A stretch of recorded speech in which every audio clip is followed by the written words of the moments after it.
Elle a envie de jouer.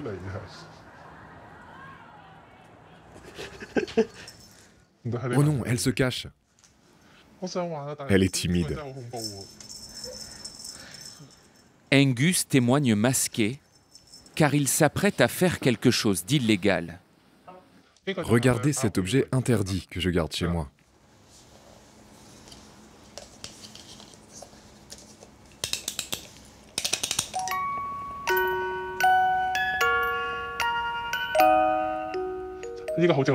C'est la mélodie d'une chanson qui s'appelle Gloire à Hong Kong.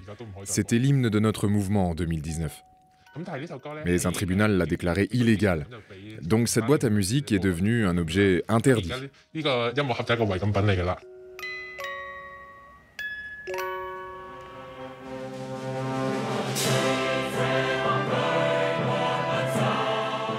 À Hong Kong, cette chanson est un hymne de résistance. Les paroles appellent à défendre la liberté et l'identité des Hongkongais face au joug de Pékin. Désormais, l'écouter et la diffuser peut valoir jusqu'à 7 ans de prison.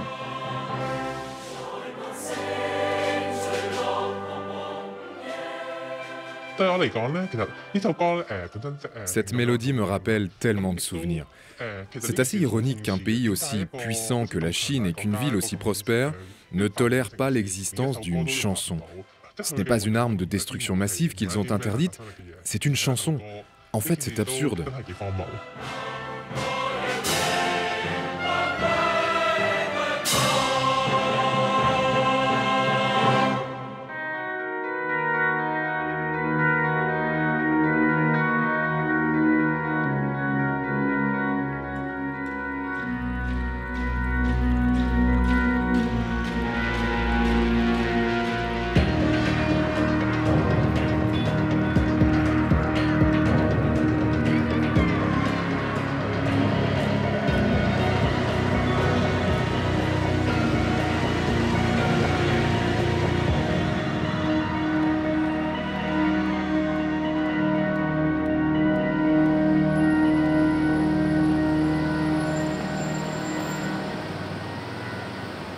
Angus n'oubliera jamais l'été de ses 22 ans.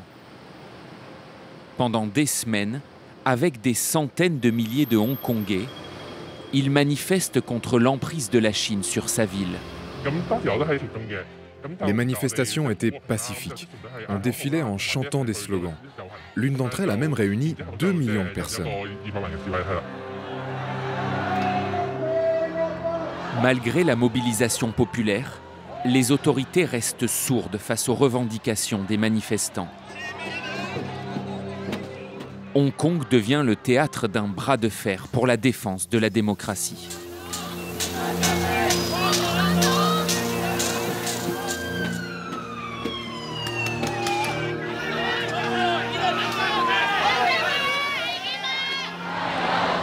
Après plusieurs mois de tension, la Chine écrase la contestation et les aspirations démocratiques de millions de Hongkongais. Quand je vois Hong Kong défiler à travers la vitre, je repense à l'espoir que nous avions il y a 5 ans. Nous pensions que notre ville deviendrait meilleure. Mais finalement, aujourd'hui, notre situation ne s'est pas améliorée. Et en plus de ça, nous avons perdu les libertés que nous avions. Je suis vraiment déçu et triste. Pour mater son territoire rebelle, la Chine a imposé à Hong Kong une loi draconienne. Un texte pour mettre au pas toute la société civile. Une mesure nécessaire, selon l'exécutif hongkongais pro-Pékin. Voici la loi sur la sécurité nationale instaurée par l'Assemblée nationale populaire à Pékin. Cette loi a été très efficace. Elle a ramené la loi et l'ordre, la paix et la stabilité à Hong Kong. Hong Kong était pourtant censé bénéficier d'une haute autonomie jusqu'en 2047. C'est ce que Pékin avait promis à la couronne britannique au moment de la rétrocession en 1997. Mais avec cette loi, la Chine met fin à ce statut à part. Désormais, les libertés sont confisquées et les Hongkongais assistent impuissants à l'agonie de leur démocratie.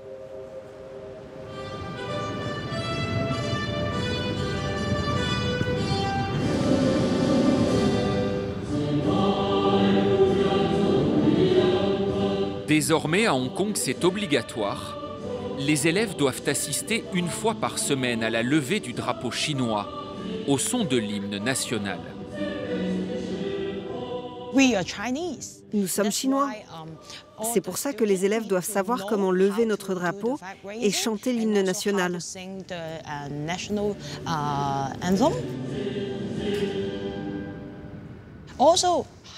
Ça les aide aussi à nourrir leur sens d'appartenance à la nation chinoise. Ces dernières années, plusieurs mouvements de contestation sont nés dans les lycées. Alors, les autorités ont lancé une grande refonte des programmes scolaires pour rééduquer la jeunesse. Dans les manuels, certains épisodes de l'histoire de Chine ne sont plus enseignés, notamment la révolution culturelle menée par Mao ou le massacre de la place Tiananmen en 1989. Les leçons de culture générale dispensées afin de forger l'esprit critique ont été remplacées par des cours d'éducation patriotique. Notre système éducatif évolue. Les cours de culture générale ont été intéressants par le passé, mais aujourd'hui, j'apprécie vraiment de pouvoir enseigner aux élèves comment être de bons citoyens. Et la raison pour laquelle je les aide à devenir de bons citoyens, c'est pour qu'ils puissent ainsi aimer Hong Kong et aimer la Chine.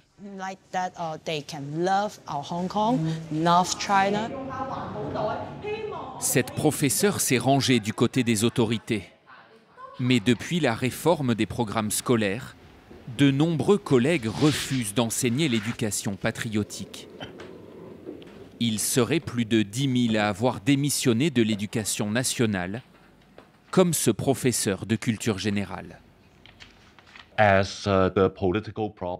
Depuis l'apparition des problèmes politiques à Hong Kong, notamment depuis le mouvement des parapluies, certains politiciens pro-chinois ont commencé à critiquer les cours de culture générale. Ils disaient qu'avec notre approche critique, nous endoctrinions nos étudiants, que l'on critiquait beaucoup trop le gouvernement. Ils affirmaient même que nous incitions les élèves à détester le gouvernement et à haïr la Chine, ce qui est bien sûr totalement faux. Aujourd'hui, il dénonce une chasse aux sorcières contre les enseignants et témoigne de façon anonyme, car il craint pour sa sécurité. Nous avons vu de nombreux cas où des enseignants sont critiqués par leurs collègues, par des élèves, par des parents ou même par des inconnus en dehors de l'école, sur leur façon d'enseigner en classe. Je suis inquiet et je crains d'être accusé de je ne sais quoi. Je pourrais même être emprisonné. C'est pour cela que j'ai quitté mon poste.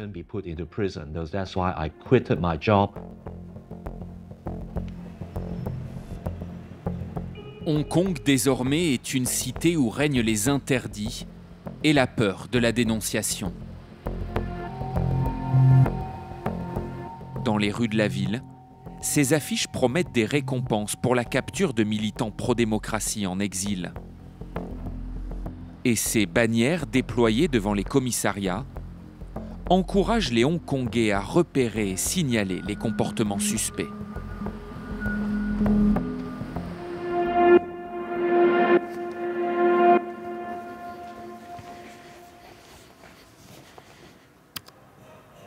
Ça, c'est moi. C'était une manifestation pour soutenir la police. On était plus de 100 000. Ça m'émeut de revoir ces images. Inès Tang est à la tête d'un think tank pro-chinois. Il a toujours soutenu très ouvertement la politique du gouvernement.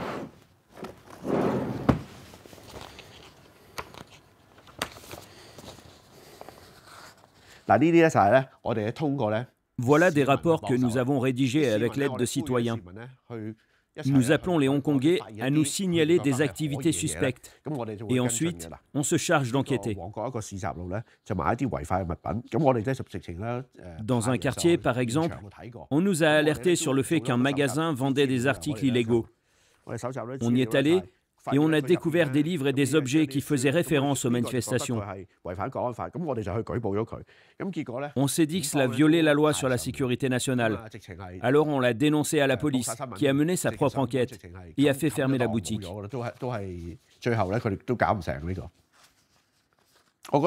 C'est un de nos plus beaux succès, voir cette boutique fermée et cesser ses activités. C'était vraiment un immense accomplissement.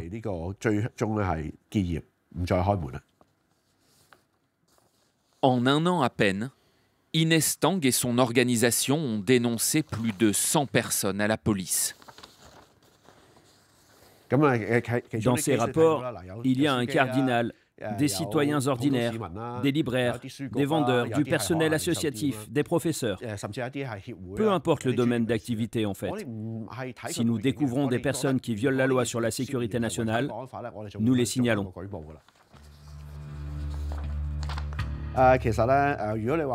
Vous pouvez penser qu'on se prend pour des justiciers, mais vous vous trompez.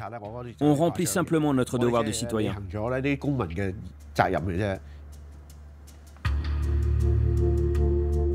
Le spectre de la délation plane aujourd'hui sur toute la société hongkongaise. Et depuis la mise en place de la loi sur la sécurité nationale, personne n'échappe à la mainmise de Pékin.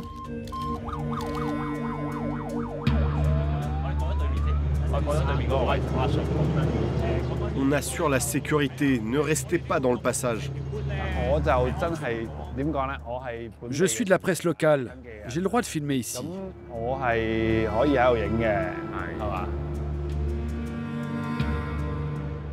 Je pense que tout le monde ressent la tension et le niveau de sécurité qu'il y a ici. Pourquoi est-ce qu'il y a autant de policiers? Parce que c'est le procès de Jimmy Lai.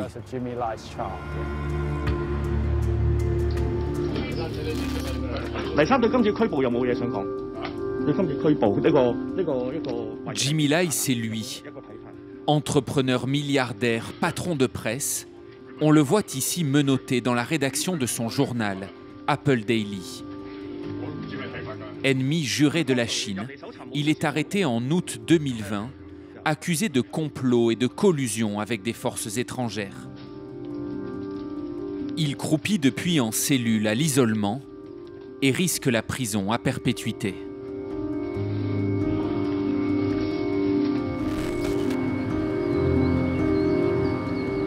Depuis son arrestation, Apple Daily a été contraint de fermer. Les comptes en banque ont été gelés, les archives saisies, certains rédacteurs en chef, eux aussi, jetés en prison. Quelques mois plus tard, un autre média en ligne pro-démocratie est contraint de fermer. La presse indépendante est réduite au silence. Voilà les anciens locaux de Sten News. C'est occupé par une entreprise de logistique désormais. Ronson Chen était l'un des rédacteurs en chef adjoints. Un matin de décembre 2021, la police frappe à sa porte. Il filme son interpellation.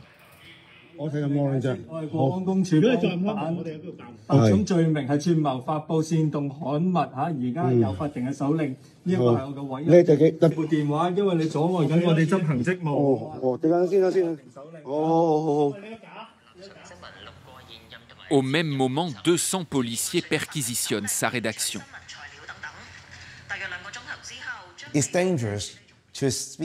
C'est dangereux de dire à un média étranger qu'il n'y a plus de liberté de la presse à Hong Kong. Oui, c'est dangereux pour moi, donc je n'irai pas jusque-là. Mais je dirais que l'espace de liberté diminue et est de plus en plus petit.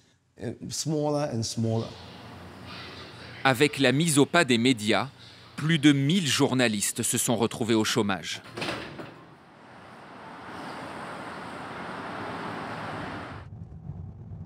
Vous savez, il y a toujours 7 millions de personnes qui vivent à Hong Kong. Ils ont encore besoin de journalistes pour connaître la vérité.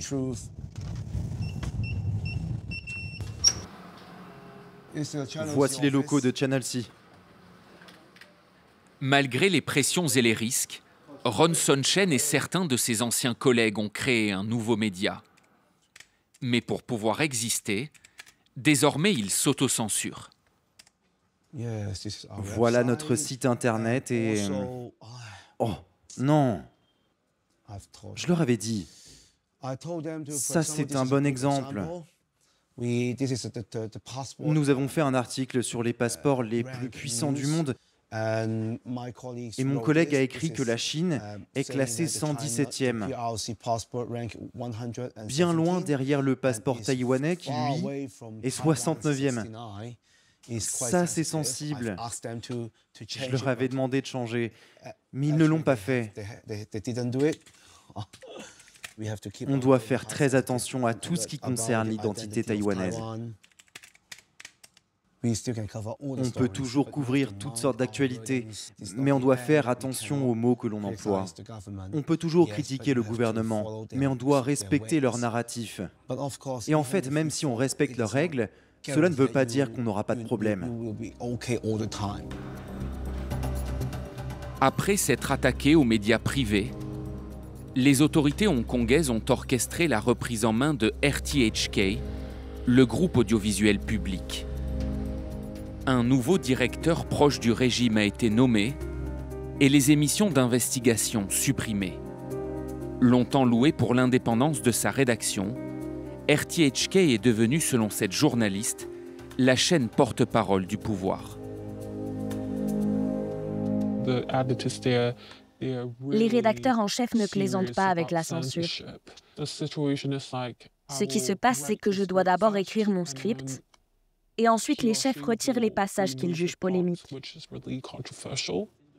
En fait, on ne fait que répéter ce que dit le président Xi Jinping ou les officiels chinois. Mais est-ce que ce qu'ils disent est vrai?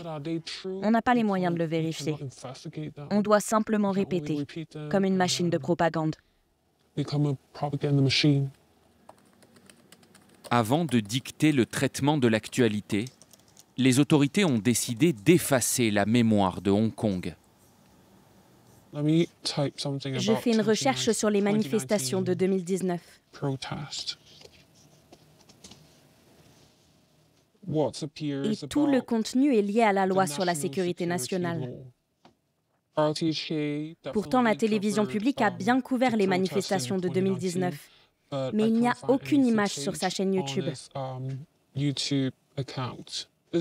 Ça a probablement été effacé, parce que ces vidéos sont trop sensibles. Sur ordre de la direction, toutes les archives datées d'avant 2020 ont été supprimées. Au total, des centaines d'heures de programmes ont disparu d'Internet. J'ai l'impression que c'est un peu comme dans le roman de George Orwell, 1984. C'est comme si le dictateur, Big Brother, essayait d'effacer ou de réécrire l'histoire, exactement comme le gouvernement de Hong Kong est en train de le faire. L'objectif est de contrôler le futur, et ainsi l'avenir sera peut-être, en tout cas il l'espère, pacifique. Mais est-ce le Hong Kong que nous voulons? Je n'en suis pas sûre.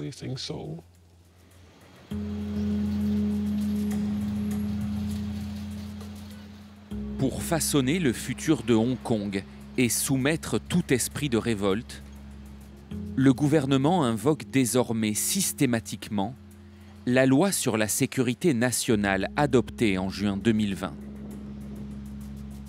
Le texte a été imaginé dans les bureaux du Conseil législatif hongkongais par Regina Ip.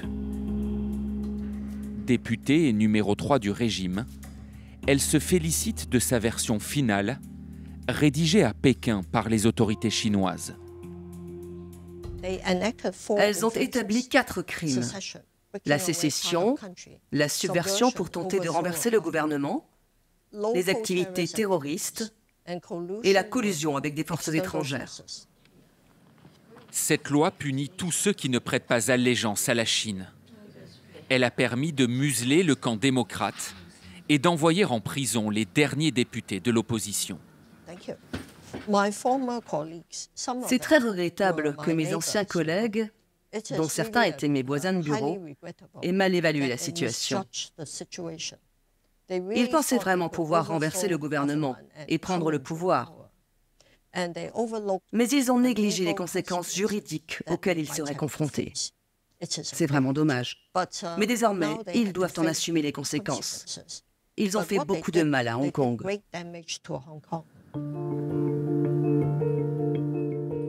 Pour faire définitivement taire toutes les voix dissidentes, il y a quelques mois, les députés hongkongais ont voté un nouvel arsenal de mesures répressives. D'après un organisme indépendant basé aux États-Unis, Hong Kong compterait aujourd'hui plus de 1900 prisonniers politiques. Je m'appelle Tobias Brandner, je suis suisse et cela fait 28 ans que je vis à Hong Kong. Je suis aumônier de prison. Je rends visite à toutes sortes de détenus une fois par semaine. Des meurtriers, des trafiquants de drogue, des membres des triades, mais aussi des prisonniers politiques.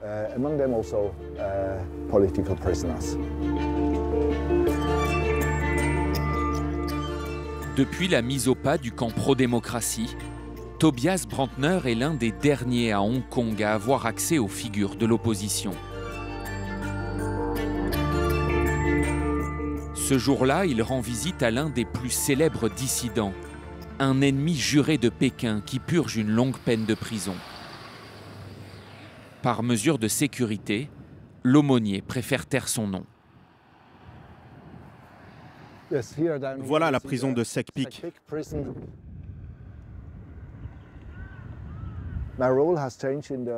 Mon rôle a changé ces dernières années parce que mon travail est davantage scruté. Je suis surveillé de plus près. Les autorités font très attention aux interactions des personnes extérieures avec ce qu'elles appellent les détenus sensibles. Selon Tobias Brandner, les autorités craignent aujourd'hui ces prisonniers politiques plus encore que les membres des puissantes triades. Les prisonniers politiques sont perçus par les autorités comme des personnes qui ont perturbé la société hongkongaise, qui ont troublé l'ordre public et qui représentent une menace pour le bon fonctionnement et la prospérité de Hong Kong. Moi, je ne crois pas qu'ils soient dangereux. Ils ne représentaient certainement pas une menace pour le gouvernement chinois et pour les autorités de Pékin, du moins pas à court terme. Peut-être qu'à long terme, le gouvernement chinois pensait que si une démocratie existait et fonctionnait à Hong Kong, cela pourrait menacer son pouvoir. Car en Chine, la population pourrait aussi réclamer des changements démocratiques. Je ne sais pas.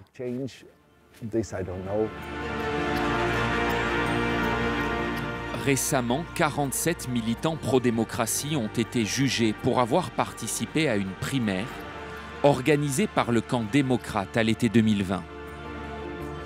L'élection était légale, mais les autorités ont accusé les participants d'avoir voulu fomenter un complot pour renverser le pouvoir.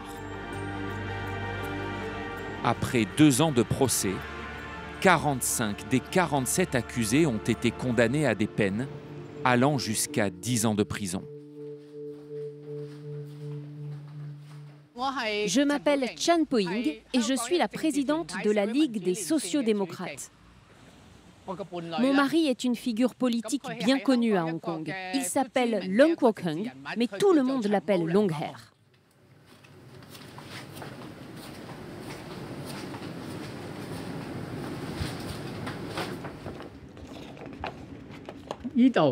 Mon mari est ici. Il fait partie des 47 accusés. Ils sont tous là. Son mari, Long Hair, l'homme aux cheveux longs, est l'un des vétérans du camp pro-démocratie, un ancien député au Parlement hongkongais. À l'issue de son procès, Long Hair a été jugé coupable de conspiration. Il purge actuellement une peine de près de 7 ans de prison. Là, c'est mon mari en train de donner une interview.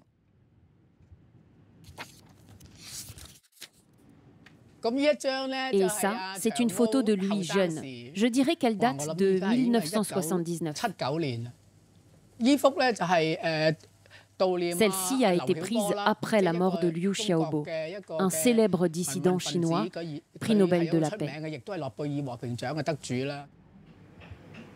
Chan Po-ying a été de tous les combats aux côtés de son mari. Plus de 40 ans consacrés à la défense des libertés et des droits humains à Hong Kong.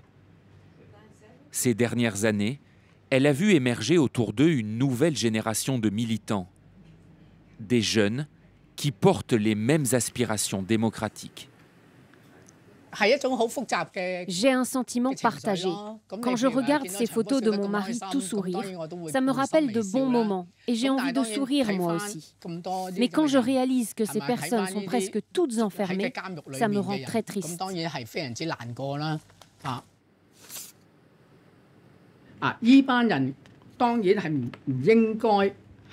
Ces personnes ne devraient pas avoir à souffrir en prison, surtout les plus jeunes. Cela devrait être le meilleur moment de leur vie, le moment où ils construisent leur avenir. Mais à cause de leurs convictions, ils vont devoir passer leur jeunesse derrière les barreaux. Et ça me met vraiment en colère.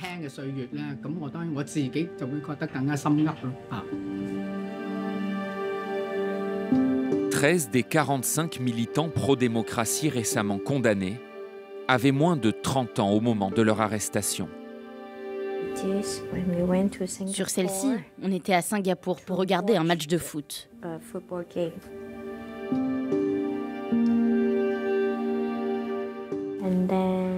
Celle-là, c'était au Japon. Il avait son écharpe de Chelsea.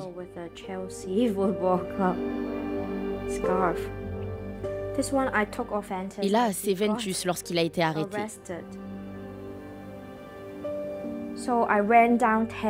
J'ai descendu 10 étages pour prendre cette photo parce que je me suis dit que c'était important d'avoir cette image pour la presse, pour pouvoir annoncer ce qui lui arrivait, car personne n'était au courant.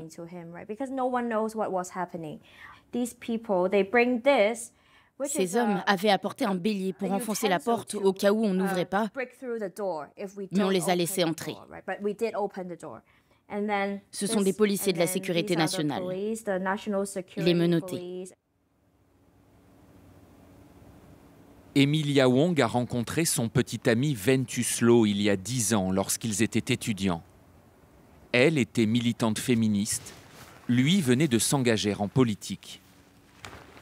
Pour avoir participé à la primaire du camp démocrate et avoir enfreint la loi sur la sécurité nationale, Ventus va encore devoir passer 4 ans et demi dans une prison de haute sécurité, après déjà 3 ans de détention provisoire. Cette lettre date de son 1361e jour d'incarcération. Waouh! Il compte chaque jour.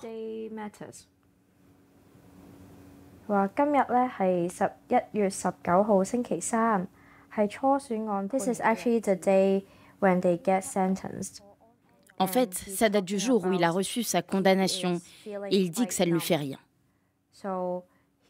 Il écrit que ce n'est plus comme il y a 3 ou 4 ans, la première fois qu'il a été arrêté. La tension était très forte. À l'époque, il était toujours très nerveux, il se sentait perdu. Mais ce jour-là, lorsqu'il a entendu sa sentence, il s'est senti très calme. Lorsqu'il était en détention provisoire, Emilia rendait visite à Ventus tous les jours pour 15 minutes de parloir. Depuis sa condamnation, il n'a plus droit qu'à 2 visites par mois. C'est vraiment difficile de dire comment il va parce que ça dépend vraiment de ce qu'il a en tête à chaque moment précis. C'est dur à évaluer. Mais autant que je sache, il fait de son mieux pour ne pas perdre son temps en prison.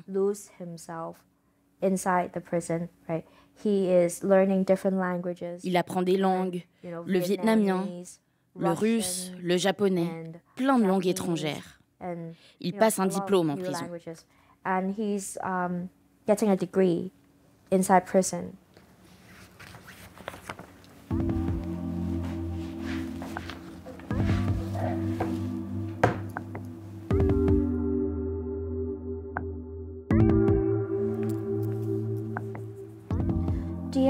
Cher Ventus, il y a quelque chose qui m'a frappé aujourd'hui. C'est assez troublant à quel point la vie quotidienne à Hong Kong semble normale. Aujourd'hui, tout le monde va à l'école, au travail, prendre un verre, dîner et faire la fête comme si de rien n'était. Pourtant, si l'on regarde de plus près, on peut voir à quel point les choses sont en réalité totalement différentes d'il y a seulement 5 ou 6 ans. Plus rien n'est pareil. Il n'y a plus de militants, de responsables politiques ou de syndicalistes dans les rues. Quand on se promène, il n'y a plus de rassemblements ni de manifestations. Qui aurait imaginé que Hong Kong deviendrait ainsi? D'une certaine façon, notre vie semble tout à fait normale. Mais à quel prix? Et que cache cette paix et cette tranquillité? Réponds-moi vite. Je t'aime, Emilia.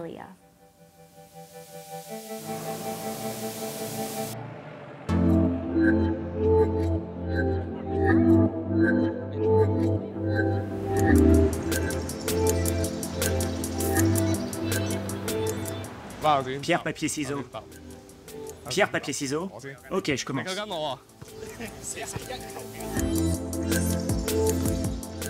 À 23 ans, Sam Chan, lui, vient tout juste de sortir de prison.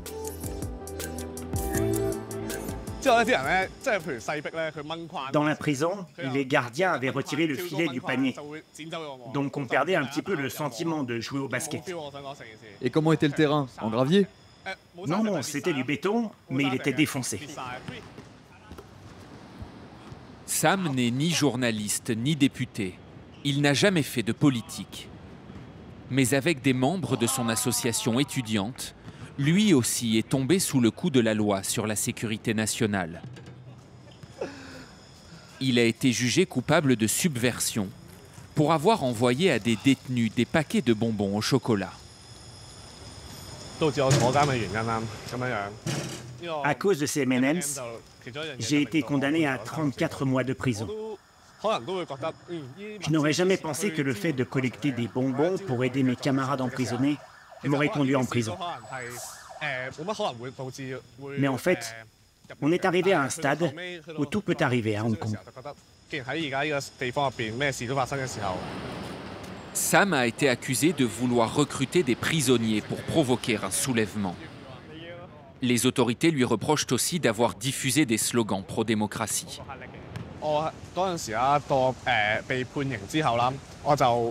Après ma condamnation, je me suis retrouvé dans une cellule avec une vingtaine de personnes. Au maximum, on pouvait être 40.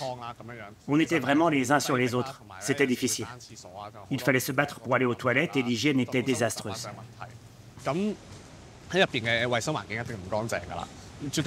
Mais à l'intérieur de la prison, j'ai trouvé un groupe de personnes qui partageaient les mêmes valeurs que moi. On passait du temps ensemble. Ça a été une petite lueur d'espoir au milieu de mes souffrances.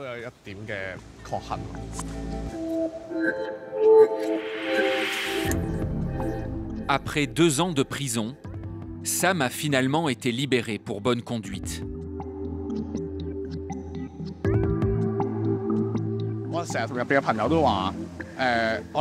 Avec mes camarades, on plaisantait souvent en se disant que quand on serait libéré, ce serait pour être enfermé dans une nouvelle cellule plus grande.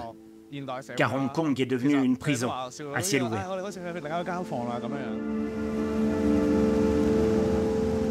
Pour échapper au climat de peur qui plane sur la ville depuis l'entrée en vigueur de la loi sur la sécurité nationale, de nombreux Hongkongais font le choix de l'exil.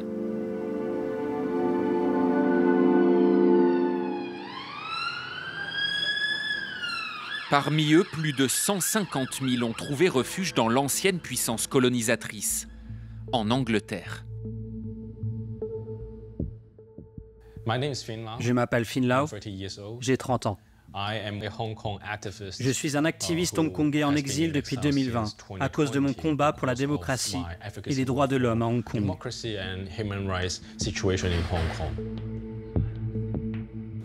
Pour être honnête, je ne me sens pas en sécurité ici. Je fais très attention. Je regarde souvent par-dessus mon épaule pour m'assurer que je ne suis pas suivi. Peu de temps après son arrivée, il y a 4 ans, Finn Low a été sauvagement agressé, en pleine rue. Tout s'est passé tellement vite. Ils m'ont frappé l'œil droit. J'ai cru que j'allais perdre mon œil et que j'allais devenir aveugle. Ils me donnaient des coups de pied, ils visaient ma tête. Ils ne m'ont rien volé, ni mon téléphone, ni mon portefeuille. Ils se sont simplement acharnés sur moi. Honnêtement, c'est difficile de dire qui m'a fait ça. Je n'ai aucune preuve. Mais étant donné les circonstances, je dirais que ça porte la marque du Parti communiste chinois.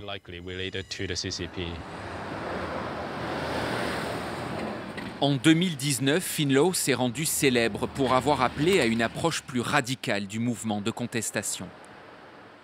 Il a aussi largement milité pour des sanctions internationales contre les dirigeants hongkongais et chinois. Ses prises de position ont fait de lui un ennemi du régime. Le 3 juillet 2023, je me suis réveillé avec des dizaines de messages. Certains m'ont envoyé des mots d'encouragement. Au début, je ne comprenais pas ce qui se passait, jusqu'à ce que je comprenne que les autorités hongkongaises avaient émis un mandat d'arrêt contre moi, avec une récompense de 100 000 €. Je me suis demandé, pourquoi est-ce qu'ils font ça? Peut-être que leur stratégie est de m'isoler du reste de la communauté. Peut-être qu'ils veulent instaurer une terreur blanche au sein de la diaspora. Comme lui, 18 autres militants pro-démocratie figurent sur la liste des personnes dont la capture a été mise à prix par la police hongkongaise.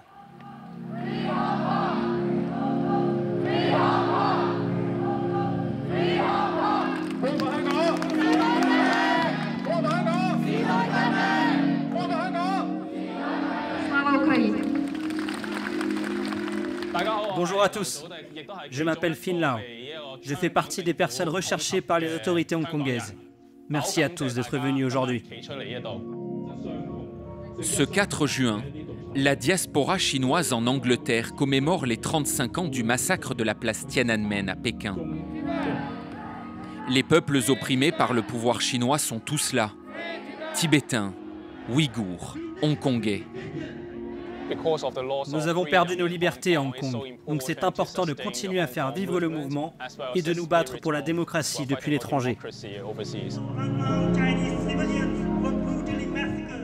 Je crois que je retournerai à Hong Kong un jour. Je pense que l'histoire finit toujours par se répéter et que le Parti communiste chinois va s'effondrer comme l'Union soviétique.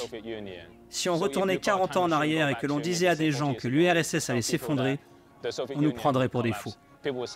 Mais on connaît la fin de l'histoire.